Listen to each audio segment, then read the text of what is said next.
Bonjour tout le monde, j'espère que vous allez bien. On se retrouve aujourd'hui avec une vidéo de présentation, une vidéo qui va me permettre de vous introduire un petit peu le sujet de ma mini-série qui va s'étaler sur les 3 semaines qui s'en viennent, donc cette semaine et les 2 semaines à venir.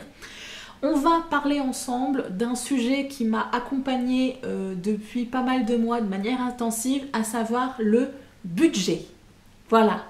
Si c'est un sujet qui vous intéresse, je vous invite à rester avec moi. À tout de suite.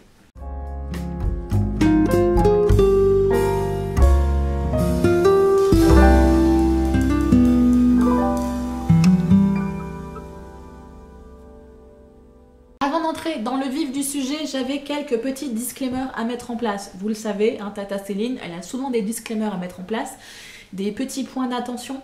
On est en 2019 et je sais toujours pas comment le dire en français. Donc je vais rester sur le mot disclaimer, qu'est-ce que vous voulez? Je manque de culture française. Première chose que j'avais besoin de vous dire, c'est que je sais que le reflet de la lumière dans mes lunettes est agaçant. Peut-être douloureux pour les personnes qui ont des problèmes aux yeux, mais je n'ai pas d'autre choix déjà d'avoir ma ring light parce que la luminosité est pas top et que sinon vous avez une image qui est grise, terne et du coup le confort de visibilité est fort amoindri. Et je n'ai pas d'autre choix que d'avoir mes lunettes, tout simplement parce que mes yeux sont en train de me faire comprendre de manière peu subtile que je dois arrêter de faire la coquette et que je dois commencer à porter mes lunettes. Voilà. Donc c'est pour ceux qui n'auraient pas compris, j'ai très mal à la tête et comme je sens que l'intensité monte crescendo, et que je veux éviter d'aller taper dans les migraines, je mets mes lunettes, donc voilà, j'ai pas le choix. Désolée. Regardez la vidéo, vous mettez la vidéo et vous allez sur un autre onglet. Vous n'avez pas besoin de voir ma face aujourd'hui, je vous assure. Aujourd'hui, pas besoin de me voir, donc vous pouvez juste m'entendre et puis vous allez vous balader sur internet en attendant. Deuxième sujet que je souhaitais aborder, et c'est la raison pour laquelle je fais cette vidéo de présentation qui normalement n'aurait pas vraiment lieu d'être, mais comme c'est un disclaimer qui est assez long, je me suis dit que j'allais faire une vidéo qui va être plus ou moins dédiée à ça et ensuite on n'en parle plus. Je sais par expérience, parce que je ne suis pas née d'hier et parce que je suis sur YouTube depuis pas mal de temps quand même. Je suis sur YouTube depuis assez longtemps pour commencer à comprendre les modes de fonctionnement et les modes de pensée de certains et certaines. Et par conséquent, je sais très bien que certains là sont en train de se bidonner devant leur écran en se disant « LOL, la meuf, elle vient nous mendier de l'argent en décembre et puis maintenant elle pense qu'elle est en capacité de nous expliquer comment faire un budget. » LOL, ex-PTDR. Je pense que vous avez compris un peu mon ressenti face à ces personnes. Mais je vais essayer de développer un petit peu parce que je pense qu'au-delà des trolls vraiment cons, bêtes et méchants, il y a aussi des personnes relativement bien intentionnées qui pourraient éventuellement être tentées de penser comme ça. Pour moi, il y a une grande différence entre savoir monter un budget, savoir faire un bilan financier, savoir monter un budget et tenir son budget, et être en capacité de pallier les coups du sort et les tuiles qui peuvent nous tomber sur le coin du bec tout au long de notre vie. Je suis une personne qui, par nécessité et par choix, parce que j'aime bien que tout soit carré, ça c'est mon cancer ascendant vierge qui veut ça, je suis une personne qui est assez carrée avec mon budget. Je sais à chaque fois les dépenses que je fais, je sais que ces dépenses sont plus ou moins justifiées. Je fais rarement des achats coup de cœur, vraiment coup de cœur à fond. C'est toujours plus ou moins raisonné. Je sais combien j'ai d'argent, je sais... voilà. J'ai toujours été plus ou moins carrée par rapport à ça. Mais par contre, je n'ai jamais été en capacité, de par ma situation financière, de pouvoir anticiper les choses et donc me créer un de mes objectifs 2019. Je vous mettrai la vidéo par là si vous voulez voir un petit peu ce que j'ai prévu pour 2019. Je n'ai jamais été en capacité de me faire ce que j'appelle moi un fonds d'urgence, c'est-à-dire un montant d'argent, 1000, 2000, 5000 euros pour ceux qui peuvent se le permettre, qui reste de côté et qui nous sert à pallier les coups durs. Si on a une réparation de la voiture qui n'était pas prévue, on a notre animal qui est malade et qu'on a besoin de l'amener chez le véto, ou qu'on a, comme moi, une prestation de la CAF qui nous est supprimée du jour au lendemain, on a une somme tampon qui va nous permettre de limiter les dégâts et de nous aider à poursuivre notre quotidien et de respecter entre guillemets notre budget. Moi je n'ai pas pu faire ça, par conséquent lorsqu'il m'est tombé quelque chose sur le coin du bec en janvier, je n'ai pas eu d'autre choix que me démerder bon an mal an avec mon budget pour essayer de limiter les dégâts, mais à un moment donné on ne peut pas faire de miracle. Quand on a 600 € qui disparaissent du jour au lendemain, on a beau avoir le budget le plus carré et le plus béton du monde, à un moment donné, ça coince dans les engrenages. Et c'est ce qui s'est passé pour moi. Donc pour ceux qui n'auraient pas vu ma vidéo objectif et qui ne seraient même pas du tout au courant de ma cagnotte Litchi, en janvier, alors non, du coup en décembre, la CAF s'est dit que ça serait cool, ça serait amusant, de m'enlever mon allocation handicapé adulte qui était de 489 € et des poussières du jour au lendemain, comme ça, sans forcément m'avertir. J'ai reçu aucun courrier, j'ai juste reçu une notification sur mon espace personnel CAF. Donc, moi je vais pas tous les jours sur mon compte CAF, donc par conséquent je n'ai pas eu cette information. Et donc du jour au lendemain, comme ça, ils m'ont enlevé cette prestation, et comme je vous l'avais expliqué dans ma cagnotte Litchi, histoire de corser les choses, parce que sinon c'est pas drôle, ils m'ont demandé de régulariser les sommes perçues. Non, pardon, ils m'ont pas demandé, ils m'ont imposé de rembourser les sommes perçues, et pour ce faire, ils ont choisi de m'enlever la dernière prestation qu'ils me versaient, à savoir mon APL de 87 € qui a servi tous les mois à régulariser les sommes perçues depuis 6 mois. Donc, si vous n'êtes pas trop mauvais en calcul, vous avez à peu près pu observer que j'avais entre 550 et 600 € qui ont disparu du jour au lendemain. Donc je pourrais avoir les meilleures compétences du monde pour tenir un budget, je pourrais avoir les meilleurs outils et le budget le plus béton. Je vous mets au défi, à moins d'avoir votre fonds d'urgence, je vous mets au défi de réussir à tenir votre budget avec 600 € en moins du jour au lendemain. Bon, moi j'ai pas réussi à tenir ce budget, j'ai pas réussi à tenir ce défi, je me suis lamentablement cassé la binette. Et du coup en décembre, après une année d'acharnement et de bataille contre mon budget, j'ai levé mon petit drapeau blanc et j'ai demandé de l'aide, et je vous ai demandé de l'aide et vous avez été nombreux à répondre à cette aide, et encore une fois, je sais que je me répète, mais je vous remercie.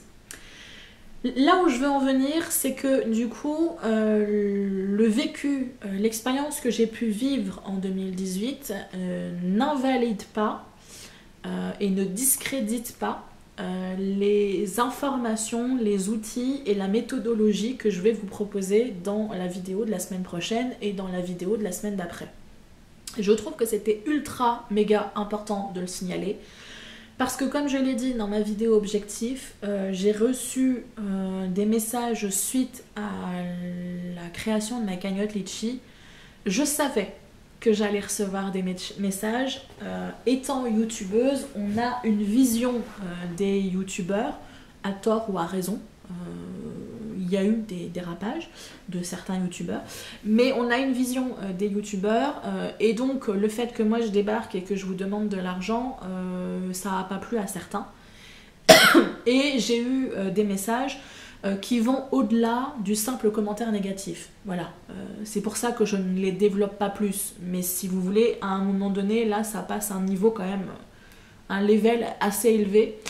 Et du coup, je voulais vraiment anticiper les choses, parce que je sais que certains vont avoir ce raisonnement de se dire « Non mais lol, la meuf, elle n'est pas du tout légitime pour nous parler de ça. » Ben si, justement. Je suis d'autant plus légitime que j'ai pu expérimenter jusqu'à un certain niveau les outils que je vais vous proposer, et que du coup, je peux parler de leur efficacité ou non jusqu'à un certain point. Hein, comme je vous l'ai dit, avec 600 € en moins, on ne peut pas faire de miracle.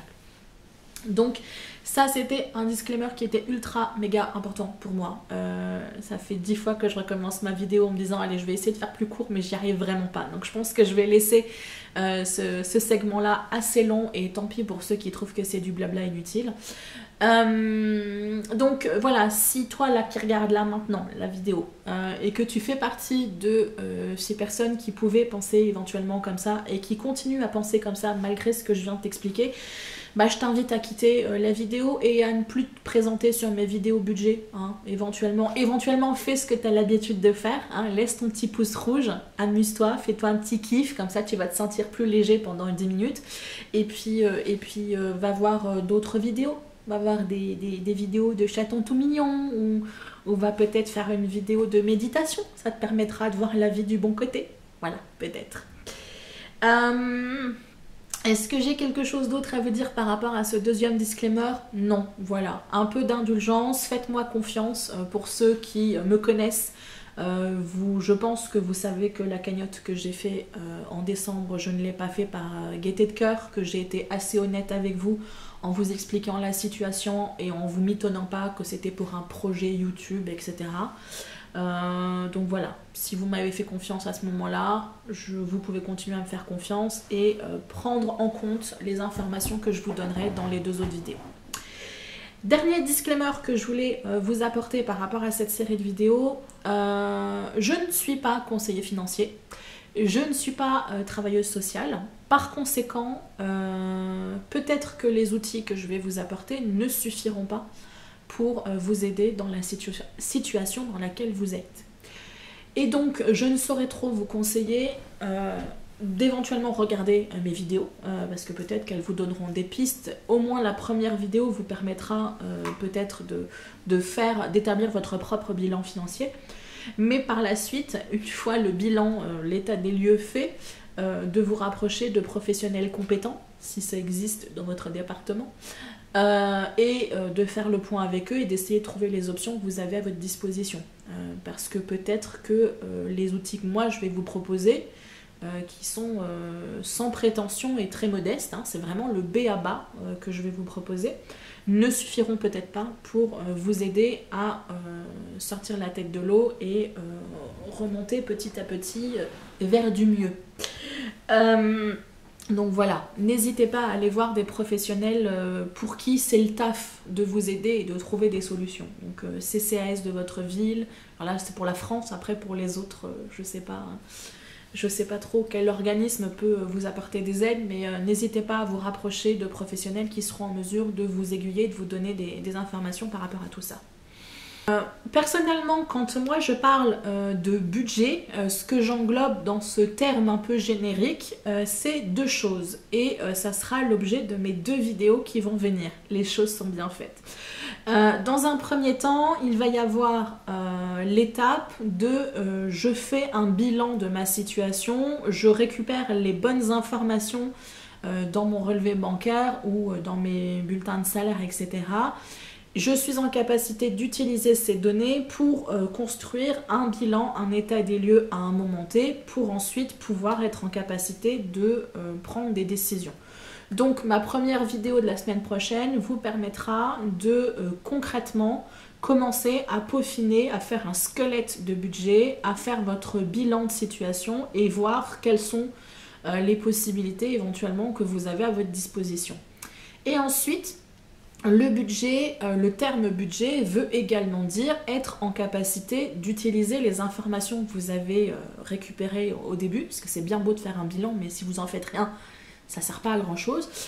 Et du coup, de pouvoir travailler avec certains outils. Donc moi, je vais vous présenter une méthode de budget qu'on appelle une méthode de budget par enveloppe. J'ai pas forcément le terme en français.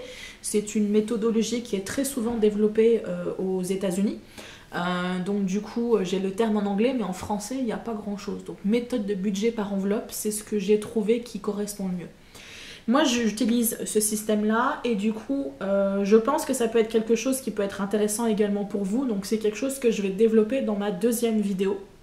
L'intérêt, comment le mettre en place en fonction de ces situations, en fonction de 3 situations types.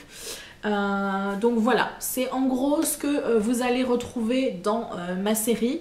Je pense que s'intéresser au budget est quelque chose de pertinent. Je sais que tout le monde n'est pas égaux devant cette démarche. Je sais que pour certains, créer un budget ou commencer simplement à réfléchir, à parler de budget est quelque chose de très anxiogène pour eux. Parce que ils savent qu'ils sont dans des situations délicates et qu'ils s'arrachent les cheveux à essayer de trouver des situations au quotidien pour gratter quelques centimes à droite et à gauche pour simplement pouvoir peut-être donner à manger à leurs enfants. Donc je sais que c'est un sujet qui est anxiogène, mais faire l'autruche ou se dire que on fait comme s'il n'y avait pas de problème, c'est pas forcément une démarche qui va être pérenne dans le temps et qui va vous aider à vous sortir de la situation dans laquelle vous êtes. Bien au contraire, en général, vous vous enlisez un peu plus et encore un peu plus. Alors qu'à la différence, le fait de faire un point, de mettre le nez dans votre budget, c'est certes anxiogène, c'est certes frustrant, c'est certes chiant, je le sais, mais ça va vous permettre d'être au courant de manière concrète, de prendre conscience d'une situation, même si vous aviez une idée générale du fait que vous êtes en galère, vous avez vraiment l'étendue de la situation de manière concrète et du coup vous êtes d'autant plus efficace pour poser des actions par vous-même si la situation est assez gérable tout seul, ou assez efficace pour être en capacité de transmettre les bonnes informations aux bons intervenants qui seront en mesure de vous apporter les bonnes options par rapport à votre situation. Donc je pense que c'est faire preuve de sagesse, de prendre le temps de vous poser et de faire ce travail, et du coup c'est un travail que je développe vraiment dans la vidéo suivante, donc vraiment je vous accompagne, je vous tiens la main tout au long de la démarche. Donc je pense que si vous êtes dans la situation où pour vous c'est anxiogène, a priori, je pense que la vidéo à venir sera quelque chose d'intéressant. Voilà, j'ai pas grand chose de plus à dire dans cette vidéo. Comme je vous l'ai dit en début, en introduction, cette vidéo avait vraiment pour objectif de vous présenter la série et surtout de prendre le temps de faire mes petits disclaimers qui ont vraiment beaucoup d'importance pour moi, mais je voulais pas qu'ils empiètent sur les vidéos à venir, donc je me suis dit tant pis, je vais faire une vidéo un peu pot pourri, un peu sans but, mais au moins je fais mon disclaimer, il est posé, il est clair, on n'en parle plus et on passe à la suite. Donc j'espère que ça ne vous aura pas trop dérangé et que malgré tout vous aurez passé un petit moment sympathique avec moi. J'espère vraiment que cette mini-série vous intéressera, que vous y trouverez des outils utiles. N'hésitez pas à échanger avec moi dès maintenant ou lorsque les autres vidéos seront sorties pour me dire si effectivement ça vous a aidé au quotidien ou pas. Je vous dis à très bientôt et d'ici là faites attention à vous. Bye bye!